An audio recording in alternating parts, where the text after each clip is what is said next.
அடுத்த சம் பார்க்கலாம். √7 plus 11 square is equal to x power 1/3 plus 2 into 847 plus 122 எனில் x இன் மதிப்பு காண்கன்னு கேட்டிருக்காங்க. ஸோ ஃபர்ஸ்ட் இது பாருங்க, இது ஆக்சுவலா a plus b whole power ஸ்கொயர்னு இருக்கு. ஸோ என்ன மீனிங், a ஸ்கொயர் அதாவது a plus b square is equal to a square plus b square plus 2 into a into b. அப்போ ஏங்கிறது இது, பிங்கிறது இது.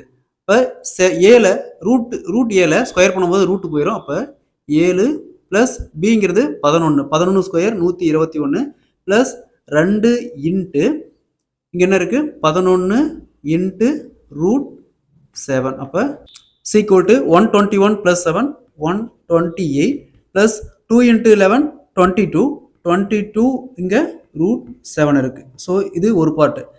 ஸோ அடுத்தது இந்த பார்ட் பார்த்தோம்னா இங்கே x பவர் 1/3 ப்ளஸ் 2 இன்ட்டு 847 இருக்குது. 847 11 இன்ட்டு 11 இன்ட்டு 7 ரைட் பண்ணலாம். இது ரூட்டுகளுக்கு இருக்குது. அப்போ 2 11 இருக்குதுன்னா ஒரு 11 வெளியே எடுத்துடலாம். அப்போ 2 இன்ட்டு 11 22 ரூட்டில் 7 இருக்கும் ப்ளஸ் 122 சீக்வல் டு, ஸோ இந்த சைடு கண்டுபிடிச்சில்லைங்களா, இங்கே என்ன இருக்குது 128 ப்ளஸ் 22 √7. ஸோ இங்கே 22 √7 இருக்குது, இங்கேயும் 22 √7 இருக்குது. அப்படியே இந்த பக்கம் வந்து மைனஸ் ஆகும், அப்படியே கேன்சல் ஆயிரும். அடுத்தது எக்ஸ் பவர் 1/3 சீக்வல் டு இந்த 122 இந்த பக்கம் போச்சுன்னா மைனஸ் ஆகும். அப்போ 128 மைனஸ் 122 சீக்வல் டு 6.